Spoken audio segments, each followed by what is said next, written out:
Well, good morning, YouTube friends and family. Happy Christmas Eve or Merry Christmas Eve, and welcome to Vlogmas 10 and 11.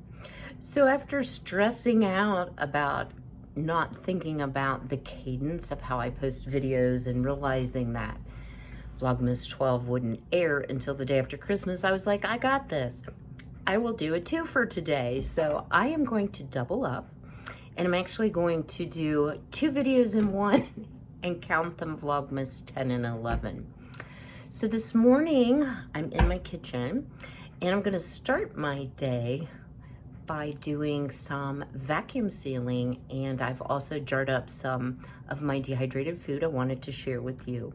But before we get into that, I did want to give a shout out, and she doesn't know I'm gonna do this, to my cousin, Caitlin. And Caitlin is, I'll just say, a mental health professional. It's probably the closest I can come to what her actual job is. But she posts some really beautiful things that are super helpful at stressful times of the year, at any time of the year, particularly for the whole 2020 debacle we've all been through. So this morning she posted a little ditty on Facebook, and it was 4 things to remember at Christmas during this stressful time. So number 1, don't try to take on everything. So while we want Christmas to be memorable and joyful, and there are certain traditions we want to uphold, don't try to take it all on and overwhelm yourself so that the holidays become completely unenjoyable and completely stressful. Even though I started very early, I did all my decorating extremely early, we're down to the wire here. It's actually Christmas Eve here when I'm filming this, but I have a lot to get done. So yesterday y'all be proud of me, I did get my great room carpet shampooed. And you may be thinking, okay, well, that's no big deal. Well, because I am who I am, I have a little carpet cleaner. I have a regular one, but I have a little one that's like a spot cleaner. And I've learned that if you get on your hands and knees and you use the spot cleaner to shampoo your entire carpet, it comes out cleaner. And I feel better about it. So I probably have a 40-foot long great room. So yes, I did that on my hands and knees yesterday. Got my exercise in for the day, so that was a good thing. So number 2, take time to care for yourself. So a lot of times when you see me on videos, I don't have on any makeup because I was never one to even wear makeup until I started doing YouTube and noticed that I'm extremely fair and pale and all of those things. But I've kind of learned to enjoy, getting dressed in something that's presentable for videos and also putting on makeup. But this week has been so hectic. Yeah, I wasn't so much into it. So this morning I did a couple things to do some self-care, and that is I shopped my closet. Totally forgot I had this sweater, and isn't it pretty? It's sparkly. I hope the camera's picking it up. And then the other thing is check out my earrings. Yes, they are snowmen. My daddy got me these. I got my ears pierced when I was 12. So for that first Christmas, it used to be you couldn't wear anything but a post for so long after you got your ears pierced. This was my very first pair of dangly earrings, and how they have survived almost 48 years. It's just unbelievable to me, but yes, they have, and I like getting them out at Christmas time, and it just brings me a lot of joy. Number 3, start each day and end each day with something you enjoy. So starting the day with something I enjoy is not always what I do.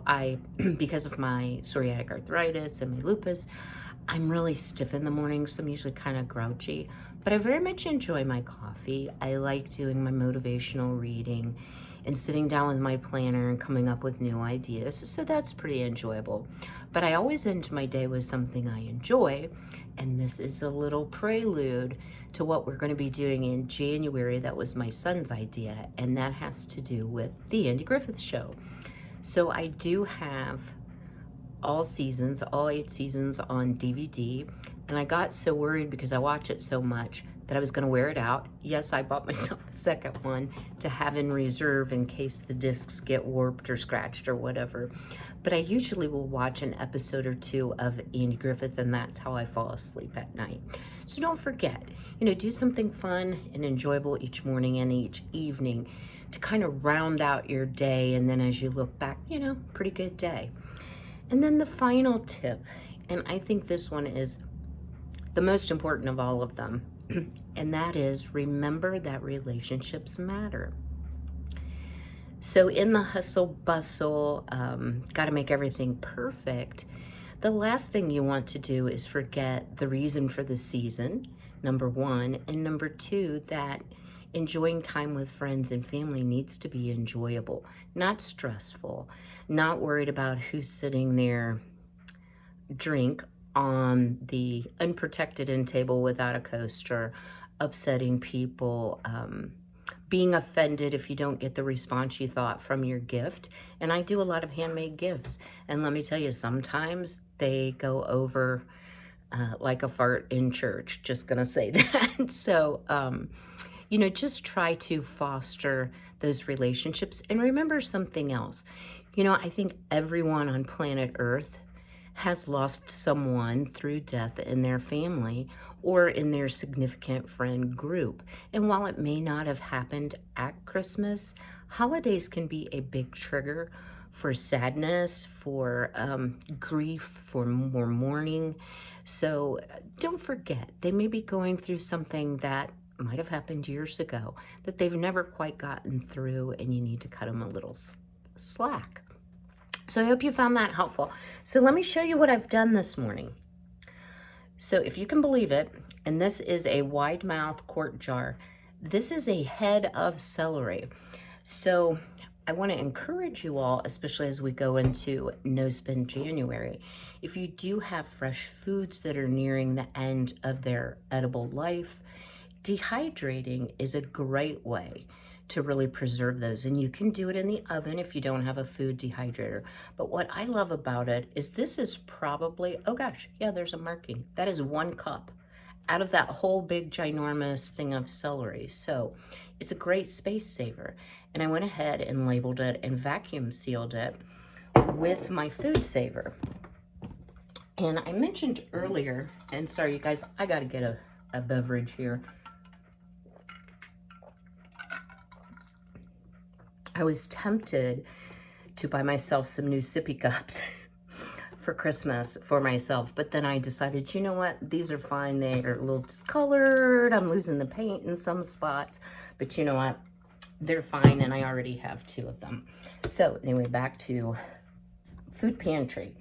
I received a lot of fresh bananas this time on Saturday at the food pantry, and you can see they're getting pretty ripe. So what I like to do is take 3 bananas, and I only have 5 here, but that's okay. Smash them up, put them in one of the vacuum seal bags, label it, smoosh it out flat, and it doesn't take up a lot of room. Put it in the freezer, and it's great to pull out when you're hankering for some type of sweet bread or a sweet treat. You can make banana bread. So I'm gonna smash these up, put them in the bags, and then I'll bring you right back to show you how you vacuum seal bananas. All right, well, I have my smashed bananas all prepared, and what I did is just lightly smashed them with a fork, put them in the bag, and then I flattened them out. So when you have a food saver vacuum sealer, and I've had the less expensive model, which I actually gave to my son, then he got a nicer model and donated it to someone who was very much in need. So I feel like I've kind of paid it forward. This has just been a great model. So this has the accessory, so you can use the vacuum seal lid for jars. One of the things I really like about this, it does have a moisture tray, so you can vacuum seal wetter things, and it will pull out any moisture that's up, in the top portion. And I did get some banana in there. Hopefully that won't impede sealing. The other thing I like about this model is it has the ability for you to put a roll in here. Then you just roll it out and then use the cutter to cut a bag of the appropriate size. Now, one of them I did right, one of them I made a little bit long. And the other thing is it has full directions in here. So if you don't use it very often, which I use mine a lot, it's really easy just to pull it out, pop up the lid, review the instructions, and you're ready to go. So I've turned this on. And the other thing I like about this, I'm going to turn it to moist, which is just one button, is this model will suck up the bag and then immediately start vacuum sealing and then seal it, so you don't have to push any more buttons. So let's see if we can feed it in there. Sorry it's loud.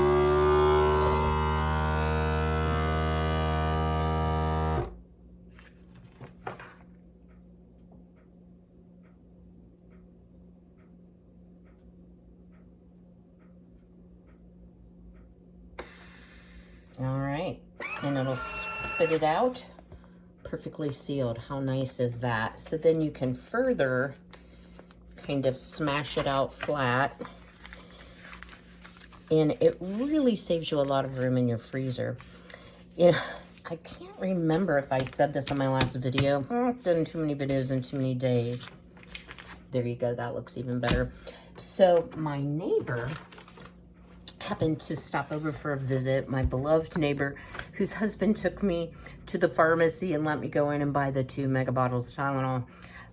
They've been like a second set of parents to me. And it's just such a blessing to have such great Christian neighbors, and I'm just very, very blessed. But anyway, she was like, "Are you still canning?" And I'm like, "Still canning. I can all year round." So in the winter, I may do specialty things like that aren't dependent on my garden or the farmer's market. Sorry, couldn't think of that word either. So I might do things like I need to make some more sweet onion jam because I've been a little hard on it. I've eaten a lot of it. Or certain jams where you can utilize frozen fruit. Maybe barbecue sauce, just things that don't require you to have fresh food on hand. So yes, I do can year round, and I definitely dehydrate and vacuum seal year round. So let's do this other bag really quickly. So you can see what I'm doing. I'm just feeding it in.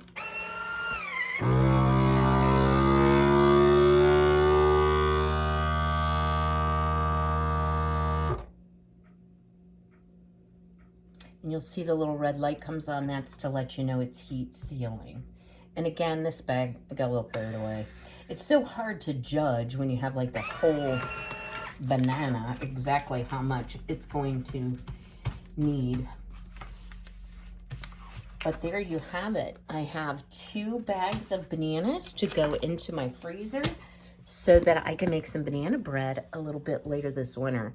And I also received a very large bag of walnuts from the food pantry. So I feel very blessed that I've gotten that, and it'll be perfect in our banana bread. But since still can't chew nuts, I tried to eat peanuts the other day and it was like crazy town. I just totally could not do it. Yeah, I'm gonna freeze these and then I'll get back to it when my mouth isn't quite so sore. And thank you all again for all your well wishes and your prayers. I am doing much, much better. The area that gave me so much trouble is actually the back upper tooth, but I need it to chew. The problem isn't so much that the tooth hasn't been replaced yet. It's because it's super sore still a month plus after. So, but it's getting a little better every day, and I'm finding things I can eat. I did some chicken in the crock pot yesterday and made homemade stuffing, and oh my word, I probably ate too much of it. It was so good. The chicken was just lusciously soft, and all I put on it was a can of cream of chicken soup that I had received from the food pantry, and it made this lovely pseudo gravy without the fat, because it was boneless, skinless, fatless chicken, well, no visible fat chicken breast. So it was mostly just soup and broth, but it was very, very good. So what are we gonna do next? Well, after I've given you all the advice about don't overdo it for Christmas. I was tidying up in my craft room, which still looks like a bomb went off in there. And I realized that I still had some of the hot pepper fabric that I used to make my son's bowl cozies. And I will drop a link in an iCard on the last screen, I think. Or I'll put it in my Vlogmas playlist too. But at any rate, I think I have enough to make a bowl cover. And my son, I've shared, is a very good chef. And I realized on an earlier video, somehow I said chefed, and I know the word is chef. But anyway, I thought, oh, how cute. I could make him an elastic top bowl cover for his mixer, because his mixer does sit out, and then you have all your little attachments in there. And not that you wouldn't wash the bowl, but it does get dusty. And he has a very tiny kitchen, and it's right beside his stove. So it does get like grease spatters and things on it. So I thought, how perfect. So I'm going to take you along. So stay tuned. That will actually be Vlogmas 11. I cannot speak today. You think I'm trying to do too much? In between takes, I decided that... I can't believe I'm even going to tell this, but I'm going to tell it. So my sweet Frankie... Y'all know my kitty cat. He's 8.5 now, so he's getting to be an old man. He does not have an interest in people food unless it's peanut butter protein bars, or he also likes almond milk. But he's had no people food and usually does not even ask for it. He eats the same orange bag of Iams food every single day. So I'm really not sure what caused this, and he doesn't appear sick, and he's playing and acting fine. But he had diarrhea for the first time. Now, before you all turn me off, let me just share, having been a nurse now for 39 years in June, we nurses talk about things like it's everyday occurrences that can kind of gross other people out. So I won't get explicit, but the joke where I used to work, there was myself and then my 2 staff members that were also nurses, and we used to say that we were banned from eating in the lunchroom with everyone else because sometimes our conversations got a little gross for everyone else. But anyway, so Frankie had a bout of diarrhea, and I think this is like the first time in his life, and he's got that really long hair, right? So he had what I lovingly call a poop bomb stuck in his back end in his fur. So I was like, oh, I gotta help him. And Frankie's not afraid of water, afraid of the ironing board, but he's not afraid of water. So, and he's a big boy. I'm gonna guess he's probably close to 20 pounds. So I put him under my arm like a football with his head going this way so that he couldn't bite me, because he's declawed, he will bite. And took him into the bathroom, and I scrubbed his hind end. And it was so funny, y'all, because he was like, really, you're getting a little bit personal, Mom. I really don't like this. And for like 2 hours after I successfully washed that out, he went in the corner and glared at me while he, bathed, because I got him pretty wet. And he just kept looking at me like, I cannot believe you did that. I cannot believe you touched me there, Mom. Mom, that was not nice. So he's over it today. He's totally forgotten about it. But I decided, because he had a little dribble outside the cat box, that I needed to re-shampoo the carpet in front of there. So I've done that in the interim, but I'm really going to focus now. I don't have ADD, do you think? But I am going to focus now, and I'm going to take you upstairs to the craft room. Please, no judgment. It's a mess. I decided my cure was I'm just going to shut the door because I'm working on a lot of projects for No Spin January, and I'm not going to worry about it because I don't need to use that room while my son's here, although he'll probably peek in there. But anyway, stay tuned. I'll bring you right back, and we'll get started on making a KitchenAid mixer bowl cover. Welcome back to the official Vlogmas 11. So I'm up in the craft room, and I'm actually sitting on the floor because I decided that was the best way to do it. I didn't have to clear off my paper crafting table, and it gave me plenty of room. So what I have here is the mixer bowl to my KitchenAid mixer, which is a 7-quart bowl. Now, I did go ahead and message my son this morning and ask for the diameter, so across this way, of his KitchenAid mixer bowl, because he has an artesian. So my little one that I use for Bath and Body products is a 4.5 quart. He has a 5-quart artesian. So the diameter is about 9 inches. So what you want to do is you want to make a circle that is 2 inches bigger all the way around than the diameter of whatever bowl you're making the cover for. And you could certainly do this for any type of bowl. It doesn't have to be a mixer bowl. So I took my handy dandy tape measure and I went through the kitchen, and this was one of my Bennington pottery bowls, but it was about the only thing I could find that was the right diameter to add 4 inches. Your other option is you can trace around your bowl that is the appropriate size, then take a ruler and at intervals mark 2 inches all the way around, wider than your bowl, and then connect the dots. So that's another option too if you don't have a bigger bowl. So the next thing I did was I laid out my fabric. So I have the white here is batting. You don't have to use batting. I decided to do that so it would look a little more cushy and high-end, be a little more padded. And then I've doubled the chili pepper fabric. So I've just laid it out. I actually have wrong sides together. This part doesn't matter, just so that it's either right sides together or wrong sides together, because it is a circle, so it doesn't matter which way you cut it. Then I took, and if you don't have these guys, totally fine. You could put your batting layer on top and use like a Sharpie. I don't recommend that you use a Sharpie on fabric because it has a tendency to absorb and bleed. But if it's not going to show, and even if you don't have a Sharpie for the batting or you're not using batting, you could use like a colored pencil that kind of leaves like a chalk mark if it's a dark fabric. If it's a light fabric, you can use even a ballpoint pen. Whatever you use, you just want to make sure that it won't bleed into your fabric. These are actually really nice. They are marking pens that disappear when you iron them. So Frankie's going to love that. But we're going to be cutting off most of the markings anyway, so it doesn't really matter.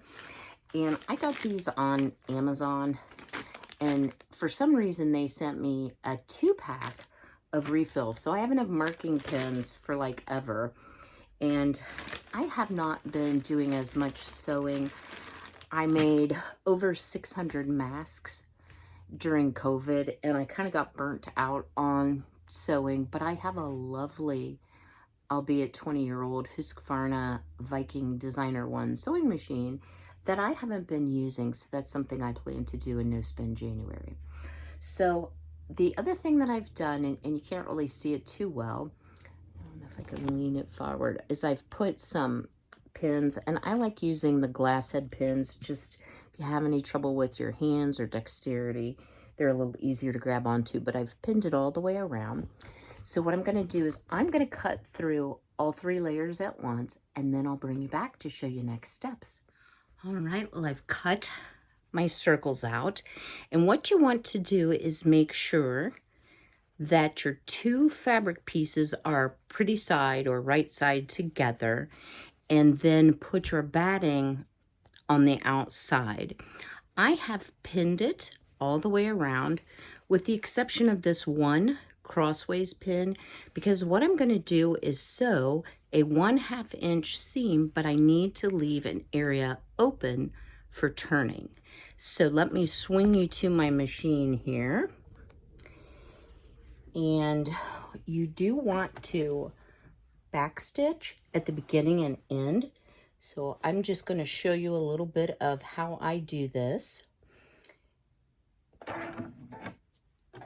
So another thing, go slowly and kind of use your left hand to pivot the fabric. So here we go.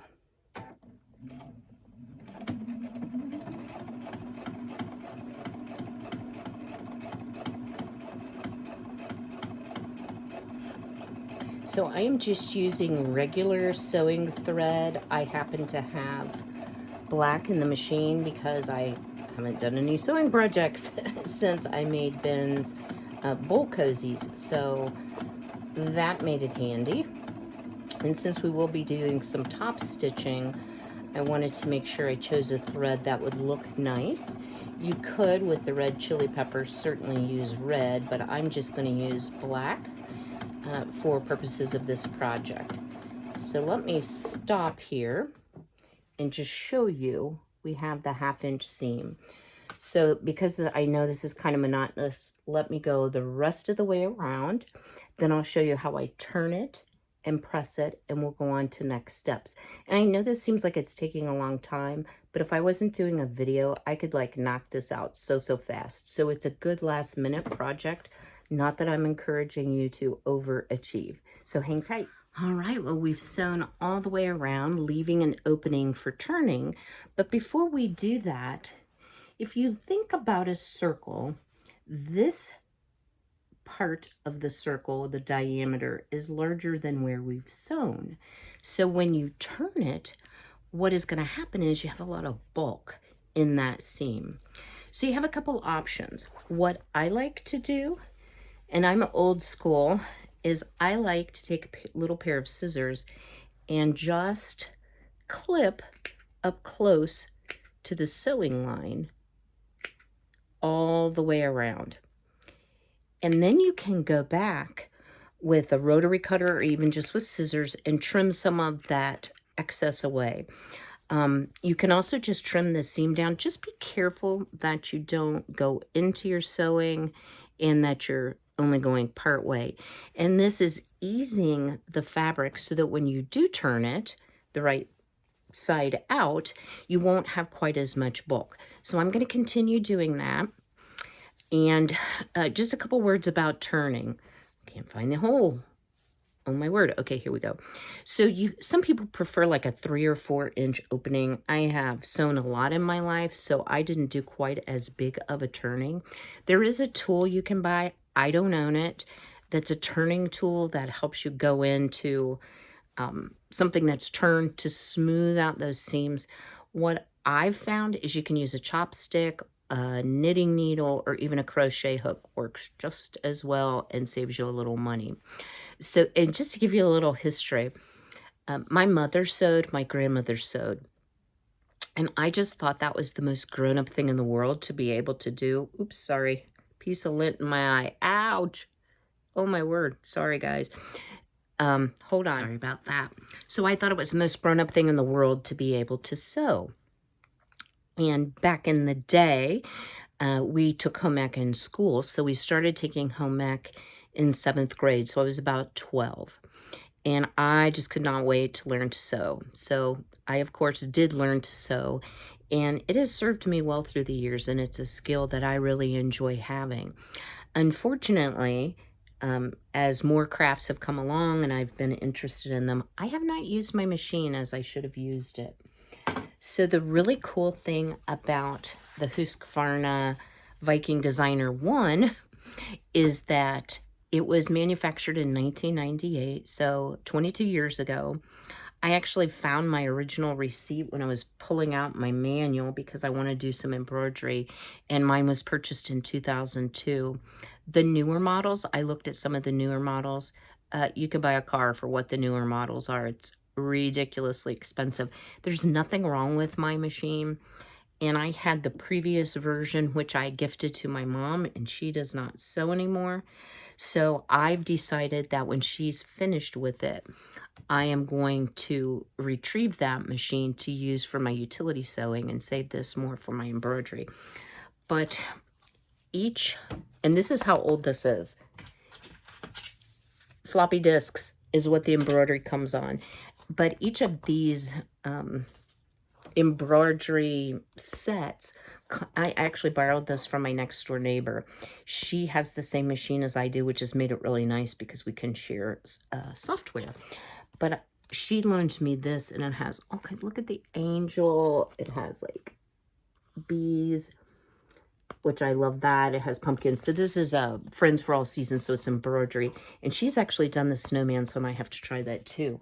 But it made me think, you know, you could take a piece of fabric, not as large as the circle, embroider on it, and then sew it to your circle. And you could literally have endless amounts of designs based on your software. So one of my Rise focuses this year is to use the skills that I have in sewing and make things that are useful for the home, for gifts, and perhaps even to add to my Sweet Honey Bath and Body store. So let me get working back on this, and I will bring you back when we're ready to do the casing. Okay, well, we have a beautiful start to our bowl cover. One thing I did not mention is in the area where you're going to turn it, don't clip that area. Makes it much, much easier when you get ready to sew it shut. So now what we want to do is make a tunnel, or a casing, if you will, to put our elastic, so when we put the cover on the bowl, it will cling to the sides of the bowl. So what you want to do is measure their circumference, not the diameter. So take yourself a soft measuring tape, go around the widest part of the top of the bowl. Whatever measurement that is, you want to subtract 2 inches, and then cut yourself a piece of 1/4 inch elastic that is 2 inches shorter than your bowl circumference. And then on one end, take a safety pin, pin it to it, and then we're going to use that to help us feed the elastic through the casing. So to your bowl cover, at this point, what you want to do is you want to sew a 1/2 inch away all the way around, back stitching at the beginning and end to make that casing, and making sure that you don't catch those little openings. Now I've turned it. Those little pieces of fabric that are not already sewn down. So I'm going to go ahead and sew around, and I'll bring you back and show you what that looks like. Okay, well, we've sewn our casing, and now what you want to do is go to the area that you've left open and feed in your safety pin and start pulling your elastic through. Now, because this is 2 inches shorter, you're going to have to keep track of the end so you don't get all the way around and boom, you pull the elastic into it, because we're going to actually sew the ends of this elastic together. They also make a tool for this. I don't have one. I learned the old-fashioned way of a safety pin, and it works just fine. It probably takes a little bit longer. But as you're working that through, please make sure that you don't twist your elastic, and it's probably a good idea to hold on to one end of it as you go along so that you don't inadvertently pull it through. So I'm going to keep on inching this through, and when I get all the way around, I'm going to, on the sewing machine, you can do it by hand, I'm going to sew back and forth several times over the 2 pieces of elastic together, and then pull it through. And then you have the option at the opening. You can either, and I'm going to re-iron this, but you can either hand sew it like a whip stitch or a hidden stitch, or you can just sew very close to the edge, being careful not to catch the elastic you just put in on your sewing machine. So either way works. So I'll bring you back to show you the finished product. All right. We have our KitchenAid or mixer bowl cover completed, and didn't it turn out adorable? Now I actually have this on my 4.5 quart bowl, so it's a little loose, a little big, because my son's mixer bowl is actually larger. But as I was making this, I thought, you know what? Because it's finished on both sides, you could do reversible. So if you don't have enough of your favorite fabric, or you have 2 favorite fabrics, you could certainly make it, you know, different, and then just flip it inside out for a different look. If your mixer's on your counter, it can add to your kitchen decor. And I was also thinking you could put ripstop nylon, which is kind of like a shower curtain or like a vinyl tablecloth material. You could sew on the inside if you wanted to use this as a bowl cover for rising bread and you were concerned that the bread would get up against the fabric, so that's an option too. So I hope that you've enjoyed this dual Vlogmas 10 and 11, but we're caught up, right? So tomorrow's video for you will actually be filmed on Christmas Eve for me, or maybe I'll do it Christmas Day and just put it up a little later in the day. I am hoping that my mom is having a good day. I would just love to have a little video for her, for me, of her, you know, to kind of remember her by at 85, you know, as each holiday passes. I wonder if it's the last holiday I will have with my mom. So, as always, be healthy, be well, be blessed. Merry Christmas Eve, and I'll see y'all tomorrow.